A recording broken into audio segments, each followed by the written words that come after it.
थी, और आज जो ऑनलाइन के द्वारा जा रहा है, तो उन्होंने दबे शब्दों में कहा कि बच्चा जाता है अपने पास तो वो खाद खरीदता है उस पैसे का, तो दिक्कतें पड़ती हैं, ड्रेस आज नहीं कल ला देंगे। ये सारी बातें जो थी, जो हम लोग की पीड़ा है, वो माता प्रसाद पांडे जी, कल आपने कई बार वीडियो दिखाया, उठाया उन्होंने। उसके बाद आज अभी मैं थोड़ा ही देख पाया था, जो सांसद इकरा हसन जी हैं, उन्होंने भी इस मामले को संसद में उठाया। यानी कुल मिला के मुद्दा इस समय शिक्षा मित्र अन्वेषक का पूरा एक राष्ट्रीय मुद्दा बन गया है। और इसमें मिश्रा जी, आपको बहुत बहुत धन्यवाद मैं दूंगा कि इस मुद्दे को, हम तो लगता है कि राष्ट्रीय मुद्दा बनाने का आपकी महत्वपूर्ण रोल है, क्योंकि लगातार कोई दिन ऐसा बीता नहीं है जिस दिन हम लोग इस डिबेट पर ना बैठे। अब बात आती है, कल मैंने एक आपको पत्र भेजा था, वहां आपने देखा होगा, ये जो एबीएसए हैं, और ये जो जिनको एबीएसए कहता है, जिनको आजकल बीईओ कहा जाता है, ब्लॉक एजुकेशन ऑफिसर, जो हम लोग ब्लॉक के अधिकारी होते हैं, ये बिल्कुल मनचले हो गए। हमको ऐसा लगता है कि इसमें भी तो मास्टर ही गलती है ना, इसके भी तो दोषी मास्टर ही हैं। अगर उस समय वो प्राइमरी के टीचर जब ये पढ़े हुए थे, इनको कटपटी पे कायदे से लगाए होते, इनकी बुद्धि काम की होती, तो आज इस तरह की बातें ना करते। यानी उस समय भी दोषी, जिसे कहा नहीं जाता है कि हर जगह प्राइमरी का मास्टर दोषी है। किसी का एक्सीडेंट हो गया, प्राइमरी का मास्टर दोषी। कोई कहीं पे पकड़ लिया गया, प्राइमरी का मास्टर दोषी। एक ऐसी मुहिम बना दी गई, दुनिया में कोई अगर काम हो रहा है विरोध में, तो उसका प्राइमरी का मास्टर दोषी। और ये पूरा नीचे से लेकर ऊपर तक, और किसी को नहीं कहा जाएगा। माध्यमिक को नहीं कहा जाएगा, डिग्री कॉलेज को नहीं कहा जाएगा। माध्यमिक में क्लासेस खाली हो, टीचर ना जाए, कोई बोलने वाला नहीं। जो डिग्री कॉलेज में प्रोफेसर जाते हैं, नहीं जाते हैं, कोई बोलने वाला नहीं। कभी उसकी चर्चा पर चर्चा नहीं होती है। कभी कभी मैं सोचता हूं कि आखिर सारी चर्चा पर चर्चा हम बेसिक पे ही क्यों होती है। फिर निकल के बात आती है, क्योंकि हम लोग की संख्या इतनी ज्यादा है, जिसमें सारे संगठन मिल जाए, जितने भी नीचे से लेकर ऊपर तक हो, बेसिक, तब भी बेसिक बहुत आगे होगा उनसे। तो ये स्थितियां में, तो इसलिए उसका जो कसूरवार बनाया जाता है, वो हम ही लोग बनाया जाता है। और ये जो फतेहपुर के एबीएसए ने कहा शिक्षा मित्रों को, उनकी तो हैसियत ने, मैंने कल भी कहा था, उनकी हैसियत नहीं है कि जरा सो कार्रवाई कर दे। शिक्षा मित्रों की जो नियुक्ति होती है, वो नियुक्ति उनके अप्रूव करते हैं डीएम साहब। इनकी हैसियत नहीं कि किसी को ये सस्पेंड करके हटा सके, उनकी नौकरी खत्म कर सके। कोई भी बीएसए नहीं कर सकता है, किसी भी शिक्षा मित्र की नौकरी नहीं खत्म कर सकता है जब तक डीएम नहीं चाहे। ये केवल एक अप्रूव कर सकते हैं, उनके ऊपर उल्टे सीधे आरोप लगा के। तो ये स्थितियां हैं, कुछ चीजें बाहर आ जाती हैं, कुछ नहीं है। ये तो हैरेसमेंट तो हो ही रहा है, और उसका कारण भी हमारा टीचर है। कारण उसका सबसे बड़ा ये है कि कुछ हमारे शिक्षक ऐसे होते हैं किन अधिकारियों में कि साहब साहब आगे पीछे, ये चीज नहीं होनी चाहिए। हमको, अगर हम एक शिक्षक है, हमारी एक गरिमा है, हाँ, हम भी वेल क्वालिफाइड है। कई जगह ऐसे है कि उतने ज्यादा ना तो बीएसए क्वालिफाइड है, ना तो बीओ क्वालिफाइड है, उससे कई ज्यादा हमारे टीचर्स क्वालिफाइड है मिश्रा जी। और उनके उसमें ये कल के आए हुए एबीएसए जो हम लोग सामने नियुक्ति पाए हैं, किस तरह नियुक्ति पाए हैं, वो आके हम लोग सामने आपको बताएं। जब हम लोग की नौकरी हुई थी, तो हम लोग इंक्रीमेंट मिलता था, हम लोग इंक्रीमेंट मिलता है 125 रुपए, और एबीएसए को, तब एबीएसए बोले जाते हैं, इनको इंक्रीमेंट मिलता था 90 रुपए। तो इनको बड़ा बड़ा फील होता था, बताओ मैं टीचर का अधिकारी हूं, हमको इतना। उसकी लड़ाई लड़ी गई, उसकी लड़ाई लोगों ने लड़ा, तो जाके इनको एक दर्जा दे, जबकि उसमें भी खोट है। अगर कोई पीछे पड़ जाए तो भी सच्चाई बाहर आ जाएगी। पहले होता था, हम लोगों में ही आधे लोग, एक कोटा होता था कि हम टीचर्स में जो वेल क्वालिफाइड जो ऊपर जाना चाहे, वो एबीएसए बनते थे। अच्छा, एक चीज और मैंने देखी मिश्रा जी, खासियत, आजकल के जो नए रंग रूट में जो शिक्षक थे पहले, और वो एबीएसए बन गए, बीओ बन गए हैं, वो तो बहुत परिपक्व हैं। वो तो जैसे ही आपके ब्लॉक में आएंगे, वसूली का धंधा उनको पहले शुरू हो जाता है। वो सारे फन के माहिर होते हैं। पुराने तो फिर भी कम से कम गनीमत है, जो नए नए लड़के आ रहे हैं, जो पहले, और सबसे बड़ी चीज है कि जो पहले टीचर थे और वो कहीं से बीओ बन गए हैं, उनकी आप स्थितियां देखिए। वो ये नहीं सोचते नई नई नौकरी, पहले दिन से वसूली शुरू हो जाती, पहले दिन से ताड़ना शुरू हो जाता है। और इसी का खामियाजा है जो आपने, कल मैंने पत्र भेजा है, उसमें जो बातें लिखी हैं, जो आज फतेहपुर के एबीएसए की बात है, उन्होंने जो बातें कही है, क्योंकि इनको ना तो ज्यादा ज्ञान है, ना तो ज्यादा पढ़े हैं। ठीक है, किसी तरह एबीएसए बन गया, लिमिटेड सीटें थी, किसी तरह आगे इसमें हम लोग कभी आना नहीं चाहते, क्योंकि हम लोग की नौकरी जहां है वो ठीक है, बच्चों को पढ़ाते हैं, परिपक्व करते हैं, बच्चे बड़े होते हैं। और इन लोगों का काम क्या है, केवल वही, कुछ को छोड़ दीजिए, कुछ 2-4-5% बीओ को छोड़ दीजिए, जिनका मैं नाम नहीं लूंगा, उनका मैं सम्मान भी करता हूँ, अच्छे ईमानदार, दुनिया इधर उधर हो जाए, वो बहुत ईमानदार है। मगर 90% से ज्यादा इसमें कोई आएगा, किसी को आप देखोगे सब भ्रष्ट बेईमान, ऐसे ऐसे बीओ हैं जिनकी जांचें चले, इनकी विजिलेंस जांच चले, जिनको कितने बीओ पकड़े गए पैसा लेते हुए, घूस लेते हुए, रोज पकड़े गए जा रहे हैं। और आने वाले समय में आपको बताऊंगा कितने पकड़े और जा रहे हैं। रोज डेली घूस लेते हैं। उनका केवल बेसिक में आने का एक काम है कि केवल घूस लो और टीचर प्रताड़ित करो। ये नहीं सोचते, पहले खुद भी टीचर थे, उसके बाद भी टीचर होते हुए टीचर को ही प्रताड़ित कर रहे हैं। तो ये स्थितियां है मिश्रा जी। और मैं आज इकरा हसन को, मैं माननीय इकरा हसन को धन्यवाद दूंगा कि आज उन्होंने आज इस मुद्दे को संसद में उठाया। और निश्चित मानिए कि इसमें कुछ ना कुछ निर्णय होना है।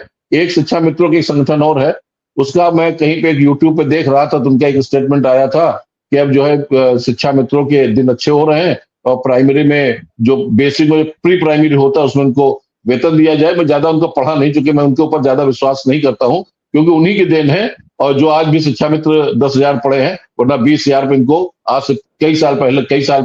नमस्कार साथियों, स्वागत है आप सभी का आज के इस नए वीडियो में। ये वीडियो आप सभी शिक्षा मित्र साथियों के लिए बेहद ही महत्वपूर्ण होने वाली है। वर्तमान की कुछ खबरें, हाल ही के अंदर का चल रहा कुछ ऐसा प्रकरण जिनको देखने के बाद समायोजन के दृष्टिगत सब कुछ क्लियर होने वाला है। इन सारी बातों को आपके मध्य में साझा करेंगे। सभी साथियों से एक विशेष अनुरोध है, वीडियो को आप पूरा देखें। चैनल को अभी तक आपने सब्सक्राइब नहीं किया है तो इसे सब्सक्राइब भी कर लें। अब चलते हैं अपडेट पर। तो भी सच्चाई बाहर आ जाएगी। पहले होता था हम लोगों में ही आधे लोग, एक कोटा होता था कि हम टीचर्स में जो वेल क्वालिफाइड जो ऊपर जाना चाहे वो एबीए से बनते थे। अच्छा, एक चीज और मैंने देखी मिश्रा जी खासियत, आजकल के जो नए रंग रूट में जो शिक्षक थे पहले और वो एबीए से बन गए, बीओ बन गए हैं, वो तो बहुत परिपक्व हैं। वो तो जैसे ही आपके ब्लॉक में आएंगे वसूली का धंधा उनको पहले शुरू हो जाता है। वो सारे फन के माहिर होते हैं। पुराने तो फिर भी कम से कम गनीमत है जो नए नए लड़के आ रहे हैं। जो पहले, और सबसे बड़ी चीज है कि जो पहले टीचर थे और वो कहीं से बीओ बन गए हैं, तो उनकी आप स्थितियां देखिए। वो ये नहीं सोचते नई नई नौकरी, पहले दिन से वसूली शुरू हो जाती, पहले दिन से ताड़ना शुरू हो जाता है। और इसी का खामियाजा है जो आपने, कल मैंने एक पत्र भेजा है, उसमें जो बातें लिखी हैं, जो आज फतेहपुर के बीएसए की बात है, उन्होंने जो बातें कही है, क्योंकि इनको ना तो ज्यादा ज्ञान है ना तो ज्यादा पढ़े हैं। ठीक है, किसी तरह बीएसए बन गया, लिमिटेड सीटें थी, किसी तरह आगे इसमें हम लोग कभी आना नहीं चाहते, क्योंकि हम लोग की नौकरी जहां है वो ठीक है, बच्चों को पढ़ाते हैं, परिपक्व करते हैं, बच्चे बड़े होते हैं। और इन लोगों का काम क्या है, केवल वही, कुछ को छोड़ दीजिए, कुछ 2-4-5% बीओ को छोड़ दीजिए, जिनका मैं नाम नहीं लूंगा, उनका मैं सम्मान भी करता हूँ, अच्छे ईमानदार, दुनिया इधर उधर हो जाए वो बहुत ईमानदार है। मगर 90% से ज्यादा इसमें कोई आएगा, किसी को आप देखोगे सब भ्रष्ट बेईमान। ऐसे ऐसे बीओ हैं जिनकी जांचें चले, इनकी विजिलेंस जांच चले, जिनको कितने बीओ पकड़े गए पैसा लेते हुए, घूस लेते हुए, रोज पकड़े गए जा रहे हैं। और आने वाले समय में आपको बताऊंगा कितने पकड़े और जा रहे हैं। रोज डेली घूस लेते हैं। उनका केवल बेसिक में आने का एक काम है कि केवल घूस लो और टीचर प्रताड़ित करो। ये नहीं सोचते, पहले खुद भी टीचर थे, उसके बाद भी टीचर होते हुए टीचर को ही प्रताड़ित कर रहे हैं। तो ये स्थितियां है मिश्रा जी। और मैं आज इकरा हसन को, मैं माननीय इकरा हसन को धन्यवाद दूंगा कि आज उन्होंने आज इस मुद्दे को संसद में उठाया। और निश्चित मानिए कि इसमें कुछ ना कुछ निर्णय होना है। एक शिक्षा मित्रों की संगठन और है, उसका मैं कहीं पे एक यूट्यूब पे देख रहा था, तो उनका एक स्टेटमेंट आया था कि अब जो है शिक्षा मित्रों के दिन अच्छे हो रहे हैं और प्राइमरी में जो बेसिक में प्री प्राइमरी होता है उसमें उनको वेतन दिया जाए। मैं ज्यादा उनको पढ़ा नहीं, चूंकि मैं उनके ऊपर ज्यादा विश्वास नहीं करता हूं, क्योंकि उन्हीं की देन है। और जो आज भी शिक्षा मित्र 10,000 पढ़े हैं, वरना 20,000 पे इनको आज से कई साल पहले सचिव सिंह साहब थे, तो उन्होंने तय कर दिया, 20,000 रुपए तय कर दिए थे। वो उन्हीं का वो था जिसकी वजह से आज भी शिक्षा मित्र 10,000। तो इनका नाम मैं नहीं लेना चाहता मिश्रा। चलिए नाम नहीं लेना चाहते, मैं सीधा उमा देवी के पास पहुंचूंगा। उमा देवी जी लगातार शिक्षा मित्र के लिए संघर्षरत रही और अब फिर मैदान में आ रही हैं।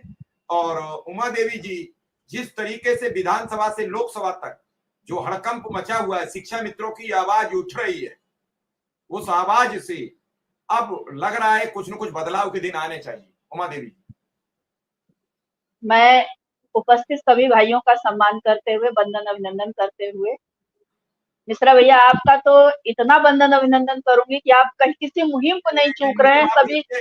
सभी जगह आपने झंडा परचम लहरा दिया है कि नहीं, शिक्षा मित्र परिवार की आवाज उठनी चाहिए। वाकई दर्द है मेरे भाई, मेरे परिवार में असहनीय पीड़ा है। जितने भाई मेरे समक्ष बैठे हैं, मैं तो यही कहूंगी कि मैं फिर उतर रही हूँ मैदान में। आप लोगों से गुजारिश है, विनती है कि सहयोग करिए, सपोर्ट करिए कि सरकार हमें स्थायी समाधान दे, मानदेय पे न टाले। मानदेय की स्थिति किसी के बाल जो देख रहे हैं आप ना, मैंने बाल नहीं गुटवाए थे सुहागिन होते हुए। बहनें पूरे इको का पूरे साल अनवरत धरना चला, धरने में बहनों ने बाल गुटवा दिए, भाइयों ने, ब्राह्मण भाइयों ने जनेऊ त्याग दिए और आज भी बिना जनेऊ का वो घूमते हैं। तो जैसे चल रहे आप लोगों के समक्ष उपस्थित है। मैं स्वयं अपनी पीड़ा बताऊं तो बहुत वेदना मेरे अंदर भरी है। मैं शासन की कितनी बातों का उपेक्षा को मैं आप लोगों से गिनती कर रहा हूं, कहां शासन ने उपेक्षा नहीं की, कहां शासन खिलवाड़ नहीं किया, किन किन बिंदुओं में शासन ने तोड़ मड़ोड़ कर शिक्षा मित्र परिवार बंद डिब्बे में बंद करने की कोशिश नहीं की। इतना नहीं, चाहे उनका कोई शुभेच्छु हो, चाहे वो अधिकारी हो, कर्मचारी हो, चाहे उनका मंत्री नेता हो, चाहे उनके से यहाँ तक कि अब तो प्रधानमंत्री जी बहुत कुछ कह देंगे। कई बार प्रधानमंत्री जी बनारस डेरे का DLW के मैदान से बोले शिक्षा मित्र की जिम्मेदारी मेरी जिम्मेदारी है, 3 माह के अंदर मैं न्यायदान कराऊंगा। 3 बार प्रधानमंत्री बन गए, न्यायोचित समाधान का कोई समय आया ही नहीं। दुर्भाग्य, विडंबना ये रहा। मैं तो कभी कभी विचार करती हूँ कि ये लोग इतना बढ़िया सफेद झूठ बोलते हैं, यदि उसी को अच्छे भाव में सत्य बोलना सीख ले। अगर आप 1 रुपए में 25 पैसे का काम कर रहे हैं तो आप 25 पैसे ही बोलिए, जनता आपसे संतुष्ट रहेगी कि नहीं भाई आपने 25 पैसे की बात कही थी, वो 25 पैसे की ही उम्मीद आपसे लगाएगी।